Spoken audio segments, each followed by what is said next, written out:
अजीज़ान मन आपको आपके भाई आदिल राजा का सलाम पहुंचे। सोल्जर स्पीक्स के ऊपर आपको खुशामदीद कहता हूं। मैंने आपको पता है कि 2 दिन पहले ये दो बंदे जो हैं ये आपको नजर आ रहा है यहाँ पे हमारा टकला भाई, ये मारियो नवाफल है, मशहूर बंदा है ये, ठीक है, इसको तो आप जानते हैं, बड़ा प्लेटफॉर्म है। इसके ऊपर ये चले से जो अंकल नजर आ रहे हैं, इनका नाम पेपे एस्कोबार है। ये ब्राजीलियन सहाफी हैं बहुत ज्यादा। इनको इन्होंने कहानी एक की और वो कहानी जो है मैंने एक्सपोज कर दी। इन्होंने कहा कि जनाब इसराइल की जो इंटेलिजेंस एजेंसी है वो मोसाद कोई प्लान बना रही है मुनीर मिस्त्री को पाकिस्तान के ऊपर काबिज जो इस वक्त यजीद है उसको मारने का, आसिम मुनीर को मारने का, फील्ड मार्शल को मारने का। मैंने बड़ा वाज़े तौर के ऊपर इसके लिखा कि मुनीर मिस्त्री की मशहूरी का ये प्रोग्राम चलाया जा रहा है। कोई पूछे कि आसिम मुनीर मिस्त्री जिंदा रह कर पाकिस्तान को जो नुकसान पहुंचा रहा है वो मर गया तो कैसे पहुंचेगा। बाकी ईरान के मामले में ट्रंप का डाकिया बनने के लिए दर्जनों जर्नैल तैयार बैठे हुए हैं।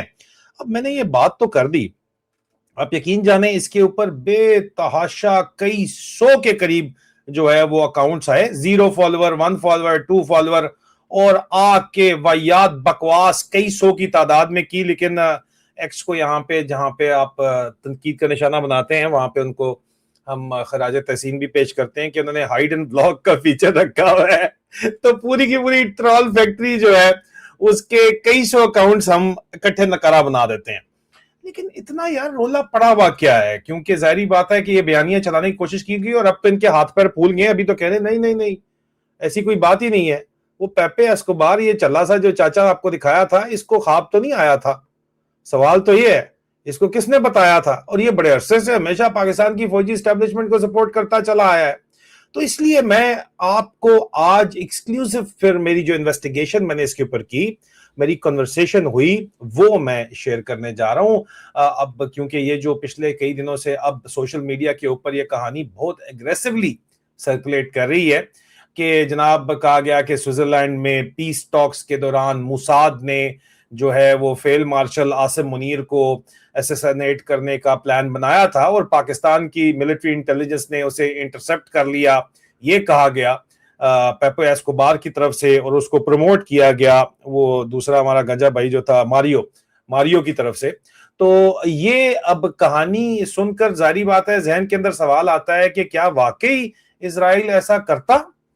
तो मैं स्पेकुलेशन नहीं करता, इसीलिए मैंने फैसला किया कि सीधा जो है वो इजराइल के साथ बात करना भी बड़ा मसला है, लेकिन उनसे पूछा तो जाए यार, उनसे राब्ता किया जाए। इसीलिए मैंने Israeli orthodox Jewish journalist Yusuf Haim Saleh से राब्ता किया। ये आपको नजर आ रहा है, दिस इज हिम। इनके साथ मैंने राब्ता किया। ये उनके इजरायली जो है वो इस्टेब्लिशमेंट जो भी है उनके करीब जो पेपर्स हैं, ये तो नहीं कहा जा सकता लेकिन जारी बात है छोटा सा मुल्क है और इनसाइडर हैं, ये माने जाते हैं। इनसे मैंने राब्ता किया और ये अब जाहिर बात है कि मैंने इनसे इनकी जो है मैंने कहा कि यार इसके ऊपर इजराइल का अगर आप पता कर दें, जवाब लेके बता दें, या क्यों हम तो डायरेक्ट इसके अलावा राब्ता नहीं कर सकते। As a journalist to a journalist आप इसको इन्वेस्टिगेट करके बता दें, या आप इन्वेस्टिगेशन करके कोई पर्सनल राय दे दें, ओपिनियन दे दें। तो अजीजा ने मन ये जाहिर बात है उन्होंने बड़ा ही पॉजिटिव रिस्पॉन्स दिया मुझे, अपना टाइम लिया, काफी देर ली, लेकिन बड़ा उसके बाद पॉजिटिव रिस्पॉन्स दिया, बड़ी इज्जत एहतराम के साथ बात की और बड़ा ही हैरानी का रिएक्शन था उनका। और उन्होंने दूसरी बात ये वाज़े तौर के ऊपर कर दी पहले ही कि जो मैं बात कर रहा हूं वो मेरा ओपिनियन है, जर्नलिस्टिक टर्म्स के अंदर मेरी ये राय है, ठीक है। मैंने उनको कहा था आप अपनी पहले राय लेने से पहले चेक कर लें अपना ऑफिशियल स्टैंस। और यहाँ पे उन्होंने बड़ी वाजे किस्म की बात की। उन्होंने कहा, अब जाहिर बात है उन्होंने कहा कि ये जी मेरी प्रोफेशनल असेसमेंट है।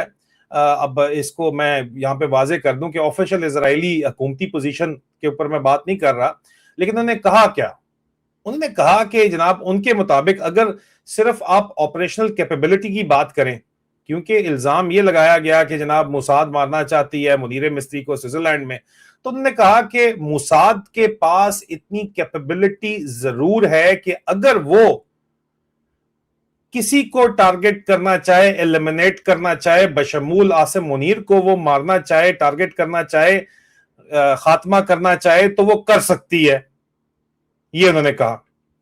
मजीद उनकी प्रोफेशनल असेसमेंट ये थी, यानी उनके नजदीक जो है ये सवाल कैपेबिलिटी का नहीं है, کہ کیا وہ کر سکتے ہیں یا نہیں کر سکتے. سوال نیت کا ہے, انٹینشن کا ہے. اور پھر انہوں نے بہت ہی اہم جو ہے وہ پوائنٹس دیے جو میری ان کے ساتھ گفتگو ہوئی. پہلا پوائنٹ انہوں نے یہ دیا کہ پاکستان اس وقت جو ہے وہ پبلکلی اسرائیل کے لیے ڈائریکٹ تھریٹ نہیں ہے. آن ریکارڈ انہوں نے مجھے بات کہی کہ پبلکلی جو اس وقت پاکستان ہے, بڑی گلاں کر دینے یار ہے مطلب اسی ایک کر دیں گے, اسی وہ کر دیں گے, اسی جناب اسلام یہ اللہ کی فوج ہے. انہوں نے کہا بھائی ہمیں بڑا کلیئر ہے کہ پاکستان اپنی موجودہ صورت کے اندر ہمارے لیے کوئی بھی تھریٹ نہیں ہے, ہمارے لیے کچھ بھی ہے مطلب کوئی ڈائریکٹ تھریٹ نہیں ہے. ان کے ایگزیکٹ لفظ میں آپ کو بتا رہا ہوں.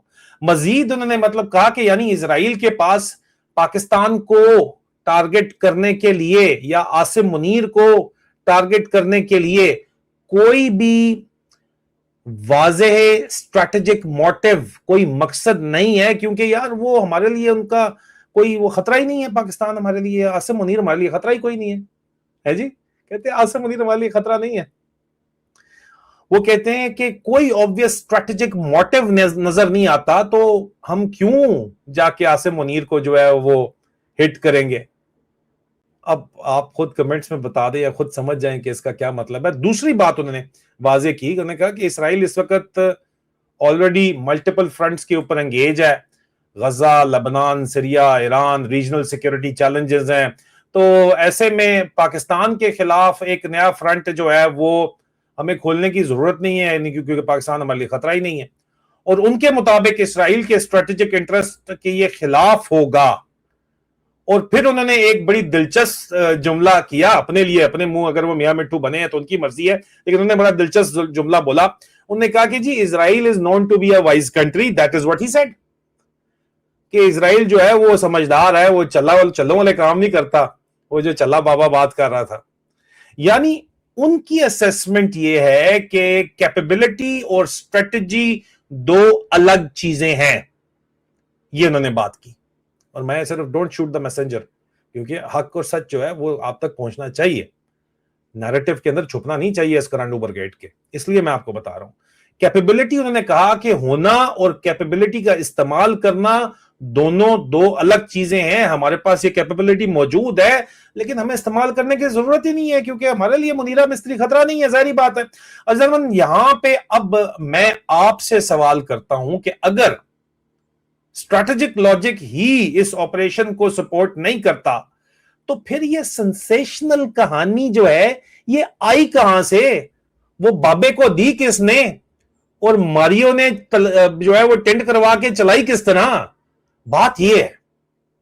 اور یہ سوال اور بھی اہم اس لیے ہے کیونکہ اسی وقت پاکستان کے اندر آزاد جموں کشمیر میں لوگ الیکشن بائیکاٹ کی تحریک چلا رہے ہیں. مارنگ بلوچ کو جو ہے وہ عمر قید کی سزا دے دی گئی ہے. پوری میڈیا, انٹرنیشنل میڈیا اس کے اوپر بات کر رہا ہے. راولہ کوٹ میں واضح طور کے اوپر 50,000 سے زیادہ افراد جمع ہیں. پاکستان کی فوج کے اندر جو کشمیری جوان ہیں وہ بغاوت کے اندر ملوث ہیں, ان کے خلاف ڈسپلنری ایکشن ہو رہا ہے. انٹرنیٹ کی ریسٹرکشنز کی رپورٹ بڑی واضح ہے. کھانے پینے کا راشن بند کیا ہوا ہے. عوام غصے کے اندر ہیں اس وقت شدید, جس کی ہم مسلسل آپ کو رپورٹنگ کر رہے ہیں.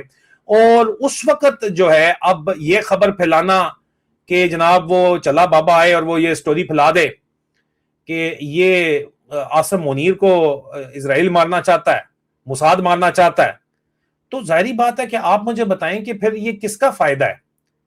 اور اسی لیے میں نے جا کے یہ اسرائیلی جرنلسٹ سے سیدھا سوال کیا اور ان کی پرسنل اسیسمنٹ آپ کے سامنے رکھی. اب فیصلہ آپ کریں. کیا آپ کو لگتا ہے کہ یہ کہانی اسٹریٹجک انالیسس کے اوپر مبنی تھی جو کہ سٹوری لیک کی گئی, یا پھر کسی انفارمیشن کیمپین کا حصہ تھی؟ کمنٹس میں اپنی رائے کا آپ نے اظہار ضرور کرنا ہے. ویڈیو پسند آئی ہے تو اس کو لائک ضرور کرنا ہے, چینل کو سبسکرائب ضرور کرنا ہے. بہت جلد آپ سے دوبارہ ملاقات ہوتی ہے. اپنا خیال رکھیے. خدا حافظ.